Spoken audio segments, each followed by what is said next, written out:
ನಮಸ್ಕಾರ.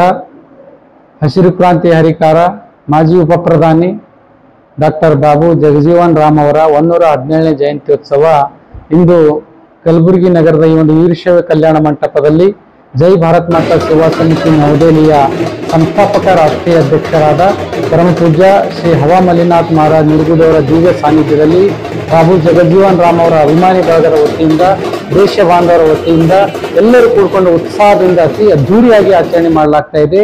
ವಿಶೇಷವಾಗಿ ಇವತ್ತಿನ ಈ ಕಾರ್ಯಕ್ರಮ ಎಲ್ಲಾ ಸಮಾಜದವರು ಎಲ್ಲಾ ಸಮುದಾಯದವರು ಕೂಡ್ಕೊಂಡು ಈ ಒಂದು ನಮ್ಮ ಭವ್ಯ ಭಾರತ ದೇಶದ ಅಪ್ರತಿಮ ಮಹಾನಾಯಕನಿಗೆ ಗೌರವ ಸಲ್ಲಿಸುವ ನಿಟ್ಟಿನಲ್ಲಿ ಕಲಬುರಗಿ ಇಡೀ ಒಂದು ದೇಶಕ್ಕೆ ಮಾದರಿಯಾಗುವ ನಿಟ್ಟಿನಲ್ಲಿ ಈ ಕಾರ್ಯಕ್ರಮ ಆಯೋಜನೆ ಮಾಡಲಾಗಿದೆ.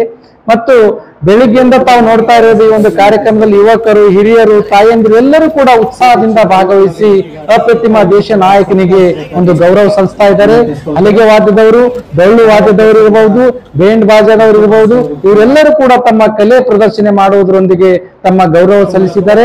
ವಿಶೇಷವಾಗಿ ಈ ಒಂದು ಕಾರ್ಯಕ್ರಮದಲ್ಲಿ ಬಂದಂತ ಎಲ್ಲ ದೇಶ ಬಾಂಧವರಿಗೆ ಉತ್ತರ ಕರ್ನಾಟಕ ಶೈಲಿಯ ಅಚ್ಚುಮೆಚ್ಚಿನ ಊಟವಾದಂತ ಹೋಳಿಗೆ, ಮಾವಿನ ಹಣ್ಣಿನ ರಸ, ಕಟಿ ರೊಟ್ಟಿ, ಪುಂಡಿ ಪಲ್ಯ, ಅನ್ನ, ಸಾಂಬಾರ್, ಹುಗ್ಗಿ, ತುಪ್ಪ ಈ ತರ ಒಂದು ಅತಿ ಒಳ್ಳೆಯ ಒಂದು ಅಚ್ಚುಕಟ್ಟಾದ ಒಂದು ವ್ಯವಸ್ಥೆ ಮಾಡುವುದರೊಂದಿಗೆ ಜೈ ಭಾರತ್ ಮಾತಾ ಸೇವಾ ಸಮಿತಿಯಿಂದ ಬಂದಂತ ಎಲ್ಲ ದೇಶ ಬಾಂಧವರಿಗೆ ಒಂದು ಒಳ್ಳೆಯ ಒಂದು ಊಟದ ವ್ಯವಸ್ಥೆ, ತಂಪಾದ ನೀರಿನ ವ್ಯವಸ್ಥೆ ಈ ತರ ಮಾಡಲಾಗಿದೆ.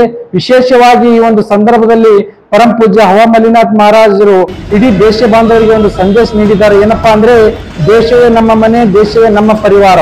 ಅದಕ್ಕಾಗಿ ದೇಶದ ಎಲ್ಲಾ ಮಹಾನ್ ನಾಯಕರು, ಜಗಜೀವನ್ ರಾಮ್ ಆಗಿರ್ಬೋದು, ಡಾಕ್ಟರ್ BR ಅಂಬೇಡ್ಕರ್, ಕ್ರಾಂತಿವೀರ ಸಂಗೊಳ್ಳಿ ರಾಯಣ್ಣ, ಬಸವೇಶ್ವರ ಅವರು, ಅಂಬಿಗರ ಚೌಡಯ್ಯ, ಕನಕದಾಸರು, ಅಬ್ದುಲ್ ಕಲಾಂ ಅವರು ಸೇರಿದಂತೆ ಎಲ್ಲ ಮಹಾನ್ ನಾಯಕರನ್ನು ಕೇವಲ ಒಂದು ಜಾತಿ, ಒಂದು ಸಮುದಾಯಕ್ಕೆ ಸೀಮಿತ ಮಾಡದೆ ಅವರೆಲ್ಲರೂ ಕೂಡ ತಾಯಿ ಭಾರತಾಂಬೆಯ ಹೆಮ್ಮೆ ಮಕ್ಕಳು. ಅವರು ತಮ್ಮ ಜೀವಿತ ಅವಧಿಯಲ್ಲಿ ತನು ಮನ ಧನದಿಂದ ಕೋಟ್ಯಾಂತರ ಭಾರತೀಯರಿಗಾಗಿ ತಮ್ಮ ಜೀವವನ್ನು ಅರ್ಪಿಸಿ ಸೇವೆ ಸಲ್ಲಿಸಿದ್ದಾರೆ. ಅಂತ ಮಹಾನ್ ನಾಯಕರು ನಮ್ಮ ಮನೆಯ ಮಗ, ನಮ್ಮ ಮನೆಯ ಯಜಮಾನ, ನಮ್ಗೆಲ್ಲ ಹಿರಿಯರು, ನಮ್ಮ ಹೆಮ್ಮೆಯ ನಾಯಕ, ನಮ್ಮೆಲ್ಲರ ಹೀರೋ ಅಂತ ತಿಳಿದುಕೊಂಡು ನಾವೆಲ್ಲರೂ ಭಾರತೀಯರು ಒಂದು ಉತ್ಸಾಹದಿಂದ ಸಹೋದರತೆಯಿಂದ ಈ ಒಂದು ನಾಯಕರ ಒಂದು ಜಯಂತ್ಯೋತ್ಸವ ಆಗಿರಬಹುದು, ಅವರ ತತ್ವ ಸಿದ್ಧಾಂತಗಳನ್ನು ನಾವೆಲ್ಲರೂ ಕೂಡ ಆಚರಣೆ ಮಾಡುವುದರ ಮೂಲಕ ಪಾಲನೆ ಮಾಡಬೇಕಾಗಿ ಪೂಜ್ಯರು ಕರೆ ನೀಡಿದ್ದಾರೆ. ಆ ನಿಟ್ಟಿನಲ್ಲಿ ಕೇವಲ ಕರೆ ನೀಡಿ ಕೂಡ್ತಾ ಇಲ್ಲ, ತಾವೇ ಸ್ವತಃ ಈ ಒಂದು ಎಲ್ಲ ಕಾರ್ಯಕ್ರಮಗಳು ಕಲಬುರಗಿಯಿಂದ ಈ ಒಂದು ಕಾರ್ಯಕ್ರಮಗಳು ಪ್ರಾರಂಭಗೊಂಡು ಬೆಂಗಳೂರು, ದೆಹಲಿ, ಪಂಜಾಬಿನ ಖಟ್ಕರ್ ಕಲನ್, ಮುಂಬೈ ಸೇರಿದಂತೆ ನಾನಾ ಭಾಗಗಳಲ್ಲಿ ಆಚರಣೆ ಮಾಡಿದ್ದಾರೆ. ವಿಶೇಷವಾಗಿ ಬೇಸಿಗೆ ದಿನದಲ್ಲಿ ದಣಿವರಿದು ಬರುವಂತ ಎಲ್ಲರಿಗೂ ಕೂಡ ಒಂದು ಕಬ್ಬಿನ ಹಾಲನ್ನು ಒಂದು ಐಸ್ ಹಾಕಿ ಒಂದು ತಂಪಾದ ಹಾಲು ನೀಡ್ತಾ ಇದ್ದಾರೆ. ಹಗಲು ರಾತ್ರಿ ಅನ್ನದೇ ದ್ರಾಕ್ಷಿ ಹಣ್ಣನ್ನು ವಿತರಿಸಿ ಎಲ್ಲರಿಗೂ ಕೂಡ ಒಂದು ಹೊಟ್ಟೆ ತುಂಬಿಸುವಂತ ಮಹಾ ದಾಸೋಹಿಯಾಗಿ ಕಾರ್ಯ ಮಾಡ್ತಾ ಇದ್ದಾರೆ. ಅದಕ್ಕಾಗಿ ಪ್ರಸ್ತುತ ಪರಿಸ್ಥಿತಿಯಲ್ಲಿ ಎಲ್ಲಾ ದೇಶ ಬಾಂಧವರು ಕೂಡ ನಮ್ಮ ಒಂದು ಜಾತಿ, ಧರ್ಮ ಇವುಗಳನ್ನೆಲ್ಲ ಬದಿಗೊತ್ತಿ ಪ್ರಪ್ರಥಮವಾಗಿ ನಮಗೆ ದೇಶವೇ ನಮ್ಮ ಮನೆ, ದೇಶವೇ ನಮ್ಮ ಪರಿವಾರ ಅಂತ ತಿಳ್ಕೋಬೇಕು. ಯಾಕಪ್ಪ ಅಂದ್ರೆ ದೇಶ ಉಳಿದರೆ ನಾವು ನೀವು, ನಮ್ಮ ನಿಮ್ಮ ಜಾತಿ, ಮತ, ಪಂಥ, ಧರ್ಮ ಉಳಿಯುತ್ತೆ. ದೇಶವೇ ಉಳಿದಿಲ್ಲ ಅಂದ್ರೆ ಯಾವುದಕ್ಕೂ ಉಳಿಗಾಲ ಇಲ್ಲ ಅಂತ ತಿಳ್ಕೋಬೇಕಾಗಿ ಪೂಜ್ಯರು ಕರೆ ನೀಡಿದ್ದಾರೆ.